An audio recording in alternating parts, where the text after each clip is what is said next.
ভাৰত আৰু আমেৰিকাৰ শুল্ক যুদ্ধ চলি থকাৰ মাজতেই বহু বছৰৰ অন্তত চীন আৰু ভাৰতৰ সম্পৰ্ক যেন কিছু ত্বৰান্বিত হৈছে। চীন ভ্ৰমণলৈ যাব আৰু জাপান ভ্ৰমণলৈ যাব প্ৰধানমন্ত্ৰী নৰেন্দ্ৰ মোদী। 30 আগষ্টত জাপান আৰু 31 আগষ্টৰ পৰা 1 ছেপ্টেম্বৰলৈ চীন ভ্ৰমণ কৰিব নৰেন্দ্ৰ মোদীয়ে। প্ৰায় দুদিন ধৰি চীনতে থাকিব লগা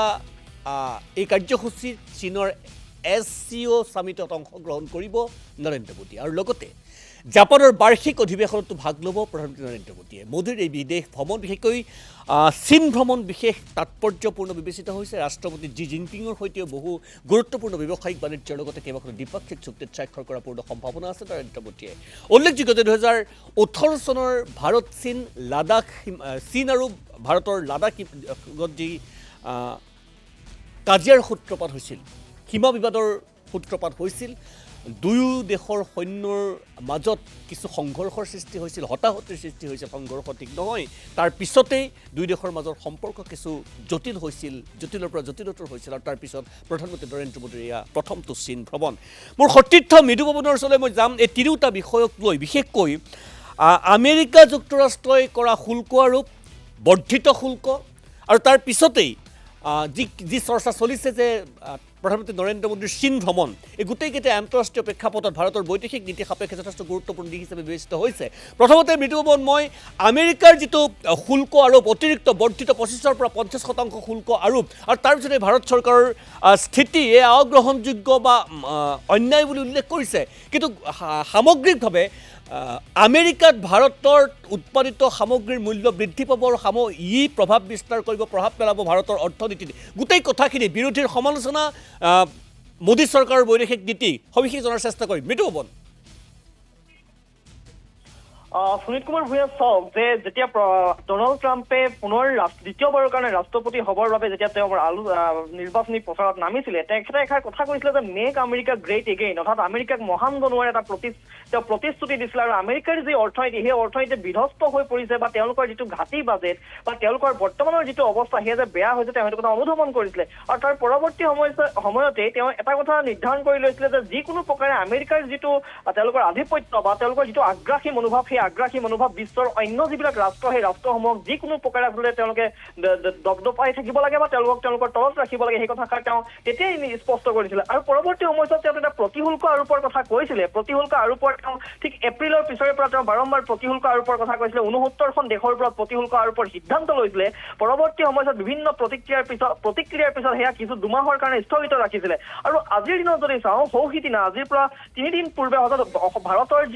ভাৰতৰ ওপৰত 25% কৰ আৰোপৰ যি প্ৰতিশুল্ক আৰোপৰ তেওঁ সিদ্ধান্ত লৈছিলে, সেই সিদ্ধান্তই ভাৰতত এক প্ৰতিক্ৰিয়াৰ সৃষ্টি কৰিছিলে। আৰু পৰৱৰ্তী সময়ত তেখেতে বাৰম্বাৰ কৈছিলে যে ৰাছিয়াই ইউক্ৰেইনৰ সৈতে যুদ্ধ কৰি আছে, সেই ৰাছিয়াক ভাৰতে সহায় কৰি আছে, তাৰ পৰা তেল ক্ৰয় কৰি সহায় কৰি আছে আৰু তাৰ ওপৰত তেওঁ সৰ্বসুস্থ হৈ ভাৰতৰ বিৰুদ্ধে 25% প্ৰতিশুল্ক আৰোপ কৰিছিলে। ট্ৰাম্পৰ কিন্তু এই ভাবুকিৰ ওচৰত কোনো ধৰণৰ নতশিৰ হোৱা নাছিল ভাৰতবৰ্ষৰ কেন্দ্ৰীয় চৰকাৰ আৰু ভাৰতৰ বৈদেশিক মন্ত্ৰালয়ে কোনো বিবৃতি জাৰি কৰা নাছিল। তেওঁলোকে স্পষ্টকৈ জনাইছিল যে আমি যি ধৰণে তেল ক্ৰয় কৰি আছো ৰাছিয়াৰ পৰা, সেই স্পষ্টকৈ তেওঁলোকে সেই স্থিতি বা নীতিৰ কথা সদৰি কৰিছিলে ভাৰতৰ বৈদেশিক মন্ত্ৰালয়ে হওক বা ভাৰতবৰ্ষ কেন্দ্ৰীয় চৰকাৰে। আৰু আজিৰ দিনত এই যিটো ট্ৰাম্পৰ ভাবুকি বা এই ভাবুকিৰ ওচৰত কোনো ধৰণৰ নতশিৰ নকৰাৰ বা আত্মসমৰ্পণ নকৰাৰ কাৰণে আকৌ আজি 25% আৰু বৃদ্ধি কৰে, অৰ্থাৎ 50%লৈ বৃদ্ধি পালে এই প্ৰতিশুল্ক। আজি 25% আকৌ অতিৰিক্ত শুল্ক তেওঁ আৰোপ কৰাৰ সিদ্ধান্ত ললে। এতিয়া প্ৰথম কথাটো হৈছে, চাওক, যিসমূহ দেশে আচলতে ট্ৰাম্পৰ এই ভাবুকিত বৰ্তমান আত্মসমৰ্পণ কৰিছে, সেই দেশসমূহৰ প্ৰতি তেওঁ এটা নৰম স্থিতি গ্ৰহণ কৰিছে। আৰু যিসমূহ দেশে ইয়াৰ বিৰোধিতা কৰিছে বা কঠোৰ স্থিতি গ্ৰহণ কৰিছে, তেওঁলোকৰ বিৰুদ্ধে কিন্তু তেওঁ পুনৰ ভাবুকি প্ৰদান কৰি প্ৰতিশুল্ক আৰোপ কৰিছে। এই বিশেষকৈ 5খন দেশ, তাৰ ভিতৰত আছে ভাৰত, চীন, ব্ৰাজিল, কানাডা আৰু দক্ষিণ আফ্ৰিকা। এই ভাৰত হওক, চীন হওক, ব্ৰাজিল হওক, কানাডা হওক, দক্ষিণ আফ্ৰিকা, এই 5খন ৰাষ্ট্ৰই আচলতে ট্ৰাম্পৰ এই ভাবুকিৰ প্ৰতি কোনো ধৰণৰ কঠোৰ স্থিতিহে গ্ৰহণ কৰিছে, তাক কেতিয়াও তেওঁলোকে মানি লোৱা নাই বা ট্ৰাম্পৰ এই ভাবুকিৰ পিছতো তেওঁলোকে নিজৰ নীতি এতিয়ালৈকে সলনি কৰা নাই। তাৰ পৰিৱৰ্তে যদি আপুনি চাই, ব্ৰিটেইন হওক, জাপান হওক, ইউৰোপীয়ান ইউনিয়ন হওক, চাউথ আফ্ৰিকা হওক আৰু আপোনাৰ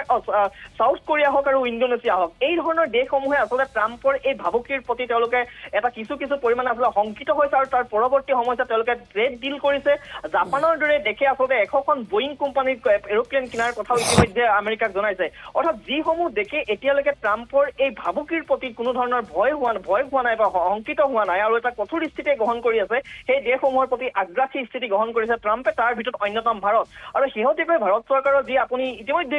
ৰাইজক দৰ্শকক জনাইছে যে কি স্থিতি গ্ৰহণ কৰিছে যে এই ট্ৰাম্পৰ যিটো প্ৰতিশুল্ক আৰোপৰ ভাবুকি বা তেওঁ প্ৰতিশুল্ক আৰোপ কৰিছে পুনৰ 50% বৃদ্ধি কৰিছে অত্যন্ত দুৰ্ভাগ্যজনক অগ্ৰহণযোগ্য আৰু ভাৰতবৰ্ষৰ কাৰণে কেতিয়াও এটা ভুল সিদ্ধান্ত বুলি কৈছে আৰু দীৰ্ঘদিনে মাৰ্কিন যুক্তৰাষ্ট্ৰ আৰু ভাৰতৰ মাজৰ যিটো বৈদেশিক সম্পৰ্ক বা কূটনৈতিক যিটো সম্পৰ্ক এই কূটনৈতিক সম্পৰ্কত আচলতে এটা ব্যাঘাত জন্মিছে কালি অৰ্থাৎ মঙলবাৰে এগৰাকী প্ৰাক্তন আপোনাৰ US এম্বেছাডৰ তেখেতে এষাৰ ৱাৰ্নিং দিছিলে ডনাল্ড ট্ৰাম্পক কৈছিলে যে তেওঁ কৈছিলে যে ভাৰতৰ সৈতে কিন্তু সম্পৰ্ক বিঘ্নিত কৰাটো এটা কুঠাৰঘাত হ'ব পাৰে আমেৰিকাৰ কাৰণে কিন্তু একে সময়তে চীনৰ প্ৰতি এটা নৰম স্থিতি গ্ৰহণ কৰিছে তাৰ পৰৱৰ্তী চীন ভাৰততকৈ কিন্তু অধিক ভয়াৱহ তাৰ পৰিৱৰ্তে সেইকাৰণে এই ধৰণৰ সিদ্ধান্ত লোৱাৰ পৰা বিৰত থাকক বা এই ধৰণৰ সিদ্ধান্ত কেতিয়াও গ্ৰহণ কৰিব নালাগে ভাৰতৰ বিৰুদ্ধে এগৰাকী US এম্বেছাডৰ নিকি হেইলি এই কথাষাৰ কৈছে অৰ্থাৎ ৱাৰ্নিং দিছে ৱাৰ্নিং দিয়াৰ পিছতো কিন্তু ট্ৰাম্পৰ যি আধিপত্য বা যিটো আগ্ৰাসী মনোভাৱ সেই আগ্ৰাসী মনোভাৱ তেখেতে পুনৰবাৰ স্পষ্ট কৰিছে কিন্তু এতিয়া ভাৰতবৰ্ষই হওক বা চীনে হওক বা এই ৰাষ্ট্ৰসমূহৰ কাৰণে এটা কথা তেওঁলোকে বিচাৰিছে যে কিবা কাৰণে নতুন বজাৰৰ এটা সন্ধান কৰিব পাৰি নেকি যে আমেৰিকাক একাষৰীয়া কৰি ভাৰতৰ কোম্পানীসমূহৰ প্ৰভাৱ বিস্তাৰ কৰিবলৈ আমি নতুন বজাৰৰ এটা সন্ধান কৰিব পাৰি নেকি আৰু একে সময়তে সৌসিদিনা প্ৰধানমন্ত্ৰী নৰেন্দ্ৰ মোদীয়ে যিটো স্বদেশী বুলি এটা শব্দ প্ৰয়োগ কৰি তেখেতে যিটো ভাৰতৰ যিটো নেশ্যনেল ইণ্টাৰেষ্ট অৰ্থাৎ ৰাষ্ট্ৰীয় স্বাৰ্থৰ লগত জড়িত যি অৰ্থনীতি সেই অৰ্থনীতিৰ কথা কৈছে আৰু শেহতীয়াকৈ একে মন্তব্য কিন্তু ৰাহুল গান্ধীয়ে যদিও ডনাল্ড ট্ৰাম্পৰ মন্তব্য যিটো ডেট ইকনমি অৰ্থাৎ মৃত অৰ্থনীতি বুলি উপহাস কৰিছিল আৰু তাক যেন এক প্ৰকাৰ সমৰ্থন জনাইছিলে ৰাহুল গান্ধীয়ে কিন্তু আজিৰ দিনত ৰাহুল গান্ধীয়ে কৈছে যে ট্ৰাম্পৰ এয়া ব্লেকমেইল ভাৰতৰ অৰ্থনীতিক লৈ এয়া ট্ৰাম্পৰ ব্লেকমেইল এই ধৰণৰ ব্লেকমেইলৰ ওচৰত আচলতে ভাৰতবৰ্ষৰ প্ৰধানমন্ত্ৰীয়ে কেতিয়াও নতশিৰ কৰিব নালাগে কাৰণ দেশৰ স্বাৰ্থৰ কথা জড়িত হৈ আছে জনতাৰ হিতৰ কথা জড়িত হৈ আছে আৰু এনে পৰিস্থিতিত ট্ৰাম্পক কিদৰে গুৰুত্ব নাইকিয়া কৰি এই যি তেওঁলোকৰ বাৰম্বাৰ প্ৰতিশুল্ক আৰোপৰ যি ব্লেকমেইল ইয়াৰ বিৰুদ্ধে কি স্থিতি গ্ৰহণ কৰে চৰকাৰ সেয়া হ'ব অত্যন্ত গুৰুত্বপূৰ্ণ সুনীত কুমাৰ ভূঞা ধন্যবাদ জনাইছোঁ বিদ্ৰুপৱন